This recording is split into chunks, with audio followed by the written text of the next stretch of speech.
What happens when two of the biggest action stars in history hit their stride at the same time? One gave us damaged soldiers, broken champions, and street-level toughness. The other brought unstoppable machines, jungle hunters, and one-man wrecking crews. Together, they turned the 80s into the golden age of pure action. This is the ranking of Stallone and Schwarzenegger's best 80s movies.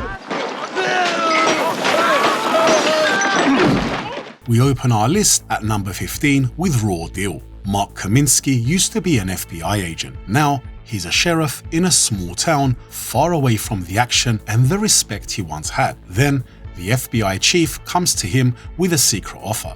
Kaminsky must fake his death, change his identity, and step into the Chicago mob. He needs to act like a criminal and gain their trust while destroying them from the inside. Watching Schwarzenegger move through this criminal world with force and confidence is what gives this movie its appeal. Most people ignored it when it came out, but today it feels tougher and more honest than any of the new action films.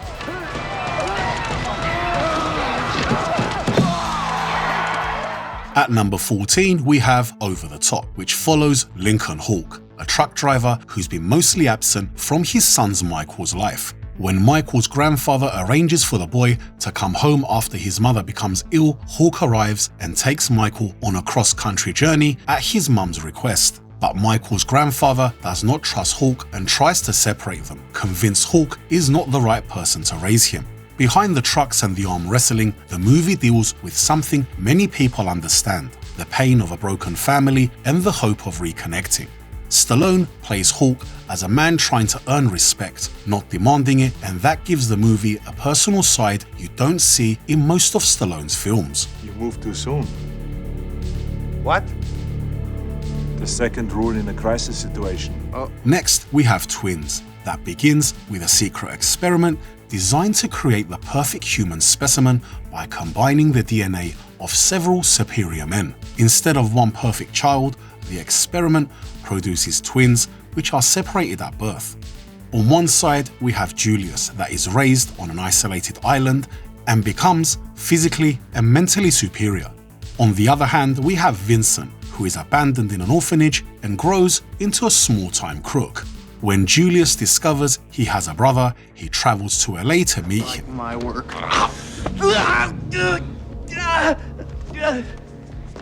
Arnold and Danny DeVito's unlikely pairing delivers genuine laughs and real strong chemistry. Especially at that time, Arnold shows that he can lead a comedy without relying on action, something that many people didn't believe he could do at the time.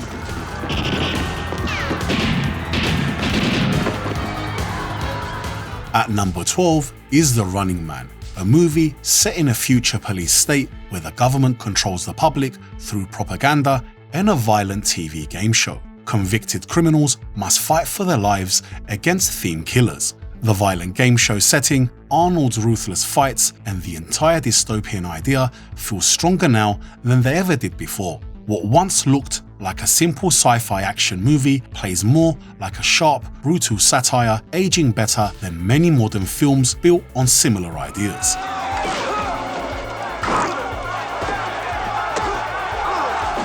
Next, we have Lockup, where Frank Leone is a mechanic and model prisoner close to completing his sentence in a low-security prison.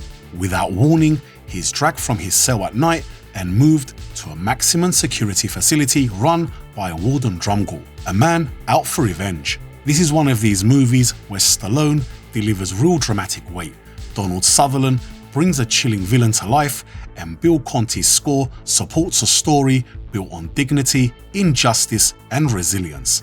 The film plays more like a drama rather than another Stallone 80s action piece.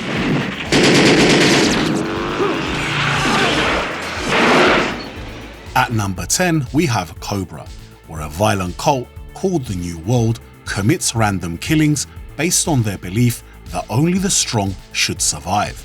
Marion Cobretti is part of a special police unit that handles cases regular cops cannot manage. When a woman witnesses one of the murders, she becomes the cult's next target, and Cobra is assigned to protect her. Cobretti's cold, unstoppable presence, the slasher-style villain, and the excessive 80s action give the film a different kind of edge. Even if it wasn't praised at the time, it stands today as a cool and gritty cult favourite with a unique identity.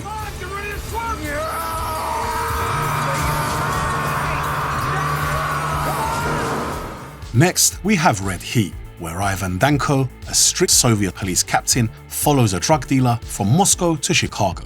Once he's there, he's paired with Art Ritzik, a wisecracking American detective whose approach clashes with Danko's discipline. They have different styles, but both of them need to stop the same Georgian drug lord. Schwarzenegger's dead serious Russian persona, alongside Jim Belushi's sarcasm, creates strong chemistry, turning the film into a rough, funny, and action-filled clash of cultures that still holds up today. Fubar, big time.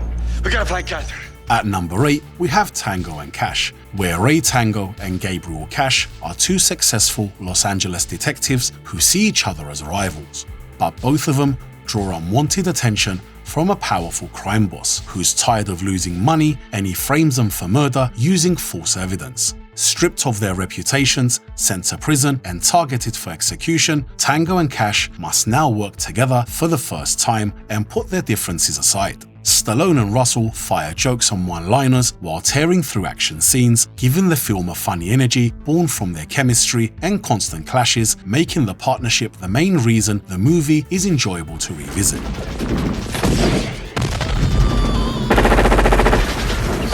Next, we have Predator, where Arnold Schwarzenegger plays Dutch, who leads a team of elite commandos into a Central American jungle on what they believe is a rescue mission. Once they're there, they find mutilated bodies and signs of something far more dangerous than guerrilla firefighters. This is Arnold at his peak, a relentless alien hunter, and the jungle atmosphere combined with a pounding 80s score to create a tense sci-fi action experience that still hits hard today.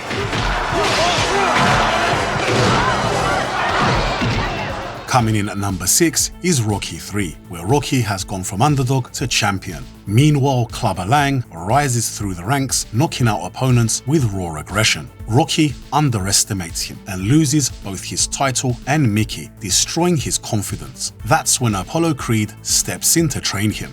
Clubber Lang becomes Rocky's most intimidating rival. The Apollo-Rocky training partnership brings you energy, and the final fight delivers intense, rewatchable rounds that remain some of the most memorable boxing porn film.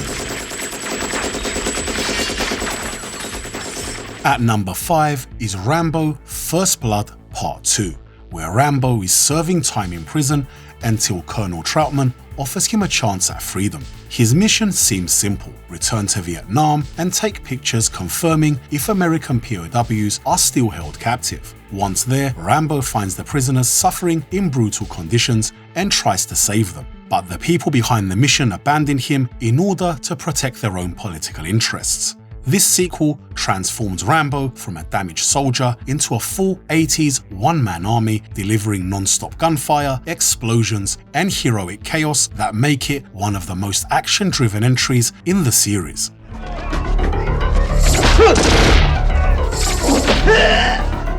At number 4, we have Commando, where Arnold Schwarzenegger plays John Matrix, a retired Green Beret living quietly with his young daughter. When a group of mercenaries kidnap his daughter and force him to assist in overthrowing a South American president by using her as leverage, Commando delivers pure 80s carnage with Arnold in full unstoppable mode, letting us switch off and enjoy explosions, one-liners, and a hero who handles everything with firepower and attitude.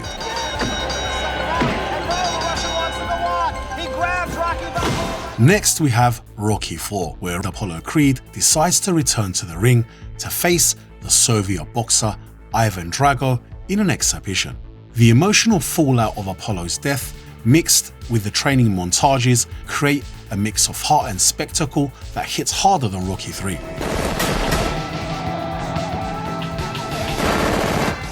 At number 2, we have The Terminator, where in the future, machines merely destroy humanity. When Skynet sends a cyborg assassin back to Los Angeles in 1984 to kill Sarah Connor, whose unborn son will lead the resistance, Kyle Reese is sent back to protect her. The idea of a relentless machine assassin from the future, Arnold's physical presence, and the effects create an experience that feels terrifying, futuristic, and unforgettable for its time.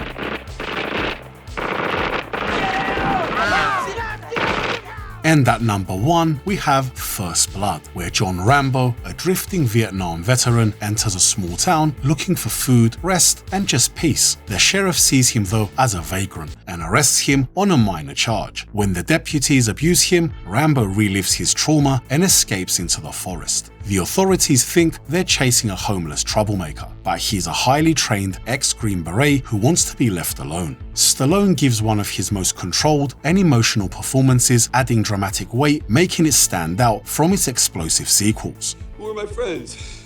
Because back here there's nothing.